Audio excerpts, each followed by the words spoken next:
अस्मद्गुरुभ्यो नमः। श्रीमौद्गल्य श्रीवत्सस गोत्रजातौ श्री अप्पलार्यरत्नमार्य तनुभवौ द्वौ श्रीमच्छटारिचरणाम्बुजचञ्चरीकौ श्रीरङ्गरामानुज देशिकौ स्तुमः। ज्ञानानन्दमयं देवं निर्मलस्फटिकाकृतिम् आधारं सर्वविद्यानां हयग्रीवं ఉపాస్మయే. భగవద్బంధువులారా, పర్ణశాలకి స్వాగతం. దీంట్లో ప్రధానంగా చెప్తుంది ఏమిటంటే వేద పరిచయం. అంటే వేదంలో ఉన్న మంత్రాలు ఎన్ని రకాలు ఏమిటో జ్ఞాపకం చేయడం ప్రధానోద్దేశ్యం. వేదాల గురించి అందరూ కూడా చాలా ప్రశస్తంగా అంతా గొప్పగా చెప్తారు. కానీ ఒక సామాన్యుడి స్థాయికి దిగి వచ్చి చెప్పాలంటే దాంట్లో ఉండే విశేషాలని జ్ఞాపకం చేయాలి. స్వరాంతో ఎలా చదవాలి, ఏమిటి విశేషం, ఇంత వేదజ్ఞులు చెప్తారు, దాంట్లో దోషమేం లేదు. ఇక్కడ చెప్పేది ఏమిటంటే సాధారణ పరిజ్ఞానం ఉన్న వాళ్ళకు కూడా వేదంలో ఉండే తమాషాలు, సరదాయిన విశేషాలు, రహస్యాలని కొన్ని అందించేవి. వీలైతే వాళ్ళు సాధన చేసుకుంటారు, చదువుకుంటారు. శ్లోకంలాగా లేదు, చిన్న కాగితం మీద రాసి దేవుడి దగ్గర కానీ అట్టే పెట్టుకుని, లేదా అదొకటి కాపీ జేబులో పెట్టుకొని చేసుకోవచ్చు, క్షేమం కలుగుతుంది. అది ఇప్పుడు ఒక మంత్రం ఉంది. ఏమిటంటే అది ఋగ్వేదంలో 1వ కాండలోనే సదసస్పతిం అద్భుతం ప్రియం ఇంద్రస్య కామ్యం సనిం మేధాం అయాశిషం. సదసస్పతిం అద్భుతం ప్రియం ఇంద్రస్య కామ్యం సనిం మేధాం అయాశిషం. మేధాం అయాశిషం. మేము ఆ రకమైన మేధస్సుని, ఆ రకమైన జ్ఞానాన్ని, ఆ సంబంధమైన జ్ఞానాన్ని మేము పొందదలుచుకున్నాము. అది మేము యాచన చేస్తున్నాం. మేధాం సదసస్పతిం, కోరిన దేవుణ్ణి పొందడానికి అయాశిషం యాచన చేస్తున్నాం. ఏమిటది? సదసస్పతిం. సదస్సు అంటే సమూహము, దేవతల సమూహము, వాటన్నిటికీ నాయకుడైన వాడిని. అద్భుతం ఇంద్రస్య కామ్యం ప్రియం. అతడు అద్భుతమైన స్వరూపము. ఇంద్రస్య కామ్యం, ఇంద్రుని చేత కూడా కోరబడదగినవాడు, కోరతగినవాడు అయిన మహానుభావుడు. ప్రియం, అతనికి చాలా ఇష్టుడైనవాడు, దేవతలకందరికీ కూడా ఇష్టుడైనవాడు. అలాంటి వాడిని సనిం, ధనప్రదాత అయిన ఆ మహానుభావుణ్ణి మేము ప్రార్థన చేస్తున్నాం. మేధాం అయాశిషం అంటే మేధా సంబంధమైనటువంటి స్వరూపమైన పరమాత్మని, మేధస్సుని కోరుతున్నాం.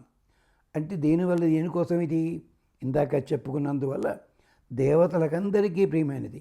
అలాగే మేము కూడా మా బంధువులందరికీ కూడా ప్రియమయ్యే విధానంలో ఉండేలాంటి తత్వజ్ఞానాన్ని మేము పొందుదుగాక. ఎంతో చెప్పుకుంటాం కదా మనం అక్కడ, మాతృదేవోభవ పితృదేవోభవ ఇవన్నీ చెప్పేటప్పుడు అందరూ మన వాళ్ళు కావాలి, చుట్టుపక్కల వాళ్ళంతా కూడా మన వాళ్ళు కావాలి, ఇంట్లో ఉన్న వాళ్ళని దేవతల్లా గౌరవించుకోవాలి. అలాంటి తత్వం మాకు లభించుగాక, అలాంటి బుద్ధి మాకు లభించుగాక అని ప్రార్థన. ఇది తెలివితేటలు పెరగడానికి, బంధు సమాగమం బాగా ఉండడానికి కూడా ఉపయోగించే మంత్రము. ఇష్టదైవం ముందు కూర్చుని 27 సార్లు చక్కగా చదువుకోవడం. ఈ సందర్భంగా ఒక ఆవునేతి దీపాన్ని కూడా వెలిగించుకోవచ్చు. పాలు కానీ చిన్న బెల్లం ముక్క కానీ నివేదన చేసుకోండి. దీనికి సంకల్పాదులు ఏమీ అవసరం లేదు. ఇది ఇక మా కష్టాలన్నీ దూరం కావాలి అని ప్రార్థించే వాళ్ళ కోసం ఋగ్వేదంలోనే ఒక చక్కటి మంత్రం ఉంది. శశమానస్య వా నరః స్వేదస్య సత్యశవసః విదా కామస్య వేనతః. సత్యశవః సత్యశవస నరః, అసాధారణమైన బలము కలిగిన నరః అంటే మరుత్తులారా, సత్యశవస నరః అసాధారణమైన బలం కలిగిన ఓ మరుద్దేవతలారా, శశమానస్య మిమ్మల్ని స్తుతించే వారందరికీ కూడా స్వేదస్య అంటే శ్రమ వల్ల కలిగిన స్వేదంతో వేనత కోరుకునేవాళ్ళు. మరుద్దేవతలను ఎప్పుడు కోరుకుంటాం మనం? ఓ కష్టపడితే ఒంటి మీద స్వేదం కలిగినట్టయితే అయ్యో దేవత, అలాగా అలాంటి కోరికలతో ఉన్నటువంటి వేనత కోరబడేవారందరం కూడా కామస్య విధ, ఇలాంటి కోరిక కలిగి ఉన్నామని ప్రార్థిస్తున్నాం, తెలపవయ్యా. ఈ మంత్రంలో తమాషా అర్థం ఉంది. అంటే మరుద్దేవతని ప్రార్థిస్తున్నారు. ఎందుకని? ఓ మరుద్దేవతలరా, మీ అధిపతి ఉన్నాడే పరమాత్మ, అతన్ని మా వంకకి రప్పించండి. అంతేకాదు మీరు మాకు రక్షణ కలిగించగలరు. ఎలాగా? మేము కష్టపడుతున్నాము, శ్రమిస్తున్నాము, స్వేదంతో తికమకపడుతున్నాము, అది తొలగించడానికి మీరు ఎలా వస్తారో అలాంటి కష్టాలన్నీ కూడా తొలగించడానికి పరమాత్మకి బంధువులై మీరు రండి. నిజానికి ఇది మరుద్దేవతా ప్రార్థన, ఒక విచిత్రమైన ప్రార్థన. అందుకని అలాంటిది చెప్పుకుందాం మనం, అది విశేషం. ఇక మాకు ధనం కావాలని కోరుకుంటుంటారు, దానికి మంత్రాలు ఉన్నాయి. ఋగ్వేదంలో ఓ చమత్కారమైన మంత్రం ఉంది. ఈ మంత్రాలు చెప్పడం అనేది సాధన చేసుకోవడం చెప్పడానికి కాదు, వేదంలో ఎన్ని కోణాల్లో మనకి చూపిస్తున్నారో మీకు పరిచయం చేయడానికి మాత్రమే. ఇంచేత వేద విధులైన వాళ్ళు చాలా అద్భుతంగా చెప్తారు, వాళ్ళు చదువుకుంటూ వెళ్ళిపోతారు. ఒక తమాషా ఏమిటంటే, ఈ మధ్యనే ఒక వేదవాక్యంలో ఒక పదం సందేహం కలిగి సుమారు 5గురికి వేద పండితులకి ప్రార్థన చేయాల్సి వచ్చింది. వాళ్ళు మాట్లాడలేదు. అంటే బహుశా మేము తగిన వాళ్ళం కాదేనేమో. చివరికి ఒక ప్రముఖ దేవాలయంలో ఉండే పెద్దలు భద్రాచలంలో, వారయ్యా దీని అర్థం ఇదండి అని అని చెప్పారు. అంటే ఎందుకంటే మనం వేదాలు గొప్పవి గొప్పవి గొప్పవి అక్కడికి ఆగిపోయాం తప్ప తెలియని వాడి కోసం అందించడానికి ప్రయత్నం జరగటం లేదు. అంచేత గమనించండి. అందుకోసం అని చెప్పి పరిచయంగా ఇవ్వడం కోసమే చెప్తున్నాం. ఇది కూడా ఋగ్వేదంలోదే. స్తోత్రం రాధానాంపతే గిర్వహో వీర యస్యతే విభూతిరస్తు సూనృత. రాధానాంపతే అంటే రాధ శబ్దము ఆరాధనీయమైనది, కోరదగినది. రాధానాంపతే అంటే ధనములన్నిటికీ కూడా అధిపతి అయిన ఓ పరమాత్మ. గిర్వాహ వీర యస్య యస్య స్తోత్రం. ఈ స్తోత్రాలున్నాయే ఏమిటి? సూక్తములతో కూడినవి, శౌర్యయుతమైన నీ స్తోత్రము. అంటే నీ స్తోత్రం మామూలుగానే శౌర్యయుతం, దానికి వేదమంత్ర పరిభాషలో ఉండే మాటలతోటి అందిస్తున్నాము. అది ఇలాంటిదే అవుతుందయ్యా. అలాంటి సంపద మేము ప్రార్థిస్తున్నాం. అలాంటి సంపదని సూనృత అస్తు, అది మాకు ప్రియముగా సత్యముగా లభించుగాక. అంటే నిన్ను చేసే స్తోత్రం వల్ల మాకు సంపదలన్నీ కావాలి. అసలు ఆ స్తోత్రమే సంపదలమయం, అది మాకు తెలుసును. కానీ తెలుసున్నప్పటికీ ఏదో అడగాలి కదా అనుకున్నట్టుగా. అంచేత రాధానాంపతే గిర్వాహ వీర యస్య స్తోత్రం, అవన్నీ కూడా సూనృత అస్తు. అంటే మా స్తోత్రమే సూనృతము కావాలి, అంటే క్షేమకరం కావాలి, ప్రియము కావాలి, సత్యము కావాలి. అది విశేషం.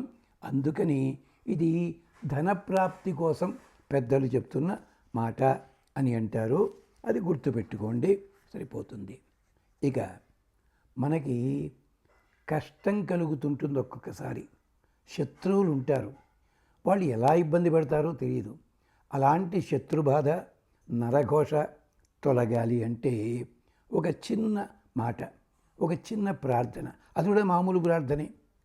సనో దూరాచ్చ ఆసాధ్య నిమర్చాత్ అఘయో పాహి సదం ఇత్ విశ్వ ఆయు. ఓ అగ్ని, విశ్వాయు, విశ్వ ఆయు అంటే సకల ప్రపంచము కూడా వ్యాపించేలాంటి గమనం కలిగిన ఓ అగ్ని, సహా నీవు, త్వం దూరాచ్చ ఆసాచ్య, నువ్వు ఎట్లా వస్తావో మాకు తెలియదు. మాకు శత్రువులు ఉంటారు, వాళ్ళు దూరంగా ఉన్నా దగ్గరగా ఉన్నా సరే. మర్త్యాన్, మా మనుషులందరికీ కూడా శత్రువులైన వారిని, అఘయోహో, అఘాయోహో, పాపములు చేసేవాళ్ళు. అంటే ఇక్కడ పదం పక్కన ఎందుకు వచ్చిందో చెప్పడానికి ఆ పదాన్ని విడవచ్చి చెప్పడం జరుగుతోంది. అంతకంటే వేద పాదాన్ని భంగం చేయడానికి మాత్రం కాదు. అఘాయోహో, అలాంటి పాపకర్ములని, నహ సదమిత్ ని పాహి, మమ్మల్ని వాళ్ళని దూరం చేసి మమ్మల్ని ఎప్పుడూ కూడా సర్వకాల సర్వావస్థలలో సర్వదేశములలో రక్షించవయ్యా.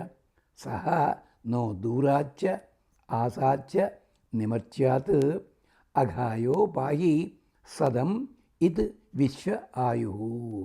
ఇక్కడ వేదమంత్రాల్లో పదాలు అక్షరాలు ముందు వెనుకలుగా ఉంటాయి. అది నడక వేరే పద్ధతి, అది కారణం వేరే. వాటిని మనం సమాసాల్లాగా కలుపుకొని జాగ్రత్తగా, అది శబ్ద పల్లవాలు అంటారు, అలా మార్చుకుని అర్థం చెప్పుకోవాలి. ఇది కూడా ఇష్టదైవానికి ప్రార్థన. ఇది తప్పనిసరిగా నేతి దీపం పెట్టండి, ఎర్రని ఒత్తులు వెయ్యండి దాంట్లో. అది 3 కానీ 5 కానీ 7 కానీ. ఇది రోజు కూడా 11 లేదా 27 సార్లు వేస్తున్న పటిక బెల్లం కానీ లేదా మామూలు బెల్లం కానీ పాలల్లో కాస్త తేనె కానీ వేసి ఆరాధన చేయండి. ఫలితాన్ని పొందవచ్చు. స్వస్తి.